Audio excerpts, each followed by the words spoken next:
धसिला बैतरणी नदीर पत्थर बंध चांदबाली धामरा मंदिर पाखरे 70 फुट्र पत्थर बंध धसी जाइछि। बारंबार माटी अतड़ा धसी बैतरणी को चली जाउछि। बारंबार नदी बंध धसुथबारु नदीकूलिया लोके भयभीत होई पड़िछन्ति।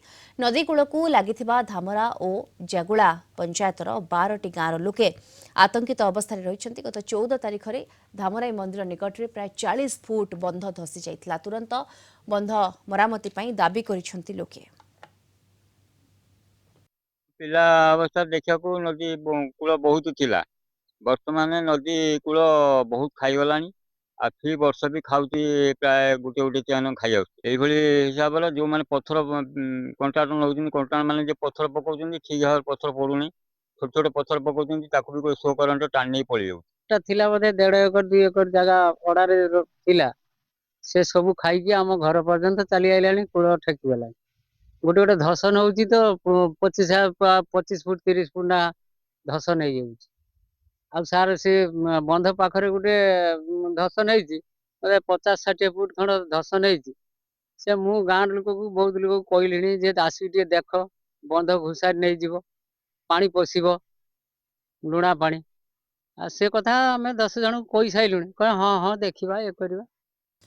अधिक सूचना पाई फोनलाइन रे जोड़ी होउछन्ति देवाशीष पाढ़ी चांदबाली आम रिपोर्टर। देवाशीष, बैतरणी नदी रे बारंबार एभली माटी अतड़ा धसुछि फल स्थानीय लोके आतंकित रहउछन्ति। प्रशासनिक पदक्षेप कोन?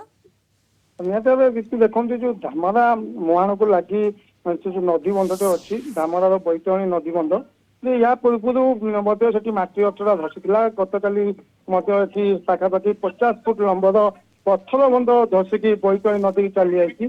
ता छड़ा जो पत्थर बंध धसी ताठू किसी दूर में माटी अतड़ा जो माटीर भी बंध अच्छी से माटी अतड़ा धसिकी बैतरणी चली जाइए।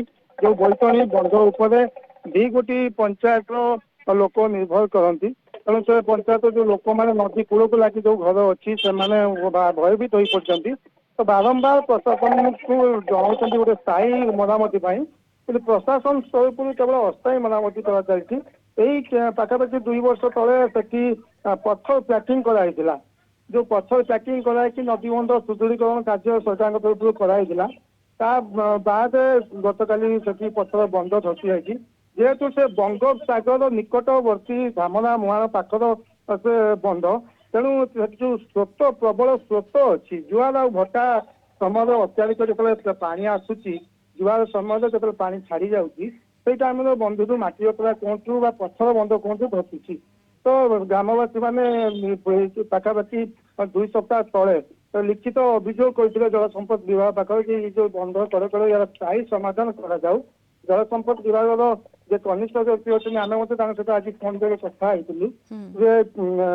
निहती भाव स्थायी समाधान करने प्रशासन तत्पर अच्छी किंतु बर्तमान का अस्थायी समाधान जो पत्थर बंध धसी जो माटी अतड़ा धसी से अस्थायी मरामती करने निहती भाव प्रशासन तत्पर अच्छी किंतु लोकों अभियोग बारंबार जो पत्थर पड़ुची पत्थर सठिक ढंग पड़ूना बोलिकी एमती धसवा लगी।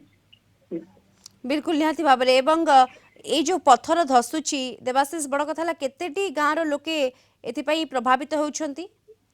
ना से जो स्थान में बर्तमान पत्थर धसिकी से बंध को लगी धामरार माँ धामराई मंदिर अच्छी बाद धामरा पंचायत जागुला पंचायत 2 गोटी पंचायत से बंध पाखापाखि पंचायत से 2 गोटी पंचायत गाँव अच्छी प्रत्येक दिन से बंध दे 2 गोटी पंचायत लोक मैंने जांच करती विभिन्न काम से बंध उपर निर्भर करती जो माने भी धामराई माँ को धामराई मंदिर बुलिया चाहती से बंध बाटे जाती तो जो से 2 गोट विशेषकर धामरा और जागुड़ार पाखापाखि 20 गोटी गाँव लोक बर्तमान भयभीत कारण बारंबार से बंध धसवा लगी।